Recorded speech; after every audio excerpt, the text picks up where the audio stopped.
Sprawling beneath us like a giant labyrinth is one of the oldest and largest covered markets on earth. Opened in 1461 by Sultan Mehmed the Conqueror, this place has been buzzing non-stop for over 560 years. More than 4,000 shops, 60 streets, and 2 mosques inside. It's a city within a city. Carpets, gold, spices, leather, lanterns. If you can dream it, someone here is probably selling it. Medieval traders would feel right at home. The energy is exactly the same.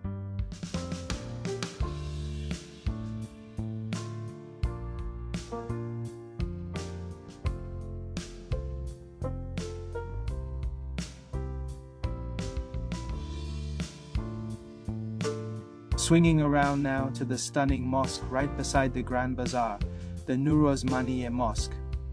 Built in 1755, this is one of the most beautiful examples of Ottoman Baroque architecture. Its massive dome and elegant minarets watch over the market like a guardian. The name means Light of Osman, and on a sunny day like this, the light pouring through its windows makes the whole interior glow. And just a short flight away we reach this magnificent Roman pillar standing tall in the square, the Constantine's Column. Erected in 330 AD by Emperor Constantine the Great when he made this city the new capital of the Roman Empire. Originally it stood 50 meters high with a statue of Constantine on top. For nearly 1,700 years it has watched over this square while empires rose and fell around it.